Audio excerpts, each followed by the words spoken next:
Well, for me, when people say, what are the points in your life that you can remember that you made a difference?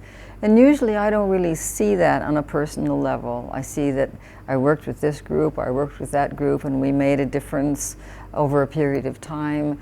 And there's a special moment with the Velvet Revolution of the story of inviting Havel and other dissidents to drive from Prague to Bratislava to appear. That we would literally, it was what do we call it? Mischief. It was mischief. To invite him to my concert, which was televised nationally, to get him into the concert, past the guards and past the police, him carrying my guitar. It's just this wonderful story. And putting him in the balcony where the police could not reach him.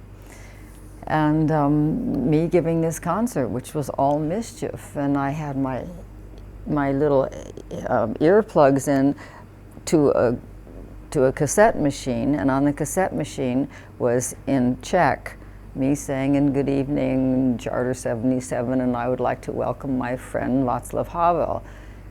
So the place explodes in clapping, and the television had cut itself off because they had to ban what I was doing, and then singing anyway. And that moment to him was a moment just before the revolution really, finished itself, and the new regime came in and the old one went out. That I felt, or he wrote, that I had played a part in that, and I've always been very proud of that. So going back to celebrate that is fun. I'm going to sing with the symphony, sing Imagine, and probably a version of Swing Low with the Prague Symphony, which is very exciting for me. The Velvet Revolution, what does it symbolize for young people not knowing exactly what happened? What was so special about this revolution? What was special about the Velvet Revolution was that it was a nonviolent revolution, and there are some cases that you can show to people. And people say, "Oh, that doesn't work," and you can show them how it worked. You say that people standing in the square and jangling their car keys as an alternative to blowing people's brains out worked, and that's what they did, and that it was the force of that and the intelligence of that, of understanding that reverting to anything to do with violence would have crushed them, would have given them the chance to be crushed rather than to show their own power, that they knew that they were moving into a position of power by simply holding their case, as what they were doing, hundreds of thousands of them saying.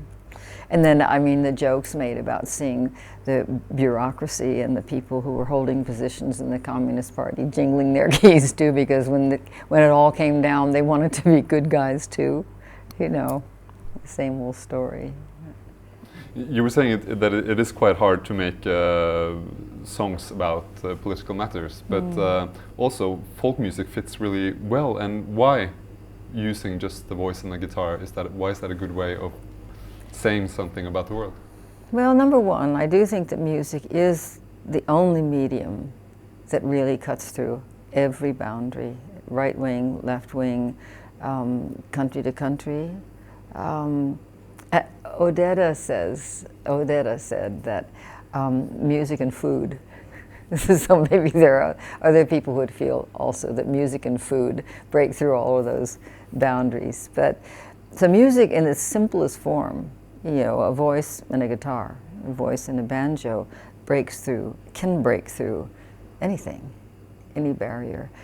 People have asked me why I didn't go into opera. Well, first of all, I'm just too small, or I always felt I was too small, and I wasn't interested. I love opera. It's one of the things I listen to the most, but I think I didn't feel that it was earthbound enough for me that I could really communicate with anybody. A black kid in Mississippi and a Soviet dissident. It really had to be across the board. I wasn't planning it then, but that's how it happened for me, that it had to be just direct communication. And it turned out for me that was the guitar and the voice.